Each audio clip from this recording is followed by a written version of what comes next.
वर्धा जिल्हा शासकीय ग्रंथालयात मूलभूत सुविधांचा अभाव जाणवत असून त्यामुळे अभ्यासासाठी येणाऱ्या विद्यार्थ्यांमध्ये तीव्र नाराजी आहे।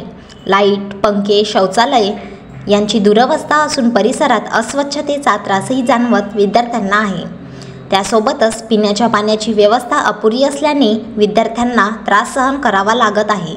अनेकदा तक्रारी करूनही दुर्लक्ष होत असल्याने दिनांक 23 सप्टेंबर रोजी दुपारी 1 वाजताच्या सुमारास विद्यार्थ्यांनी युवा परिवर्तन की आवाज संघटना प्रमुख निहाल पांडे यांच्या नेतृत्वात जिल्हाधिकारी कार्यालयावर धडक देत तात्काळ ग्रंथालयात सुधारणा करा, अन्यथा तीव्र आंदोलन करू असा इशारा निवेदनातून देण्यात आला आहे। यावेळी मोठ्या संख्येने विद्यार्थ्यांनी व युवा परिवर्तन की आवाज संघटनेचे पदाधिकारी कार्यकर्ते उपस्थित होते।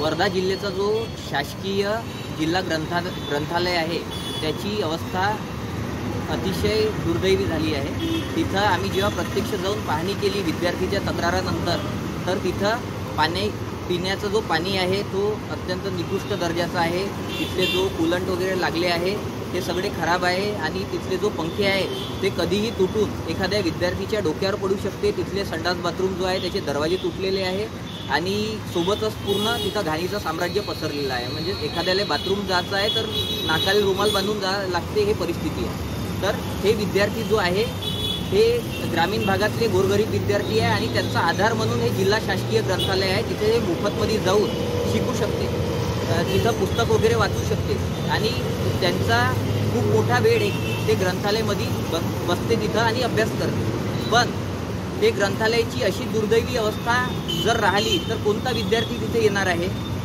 म्हणून तिथले जो सोनवणे म्हणून अधिकारी होते ग्रंथालयाचे, त्यांच्यासोबत आम्ही जेव्हा संपर्क साधला आणि त्यांना हे समस्या सांगितली, त्यांनी सरळ जिल्हाधिकारी कार्यालय वर्धा यांच्याकडे बोट दाखवलं।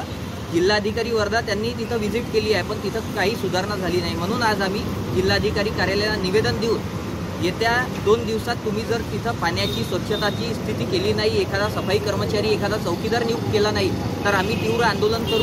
तिथले जो पंखे वगैरे आहे ज्याच्यामुळे अपघात होऊ शकते ते सगळे बदलण्यासाठी आम्ही निवेदन दिलं आहे आणि 2 दिवसात जर जिल्हाधिकारी कार्यालयाने याच्यावर कारवाई केली नाही तर आम्ही थेट सर्व 200-300 विद्यार्थी घेऊन थेट जिल्हाधिकारी कार्यालयालाच आमचं ग्रंथालय समजून तिथं अभ्यास करायला बसणार आहोत आणि जेव्हापर्यंत आमची मागणी पूर्ण होत नाही तेव्हापर्यंत आम्ही जिल्हाधिकारी कार्यालय सोडणार नाही, अशी भूमिका आम्ही आज निवेदनाच्या माध्यमाने दिलेली आहे।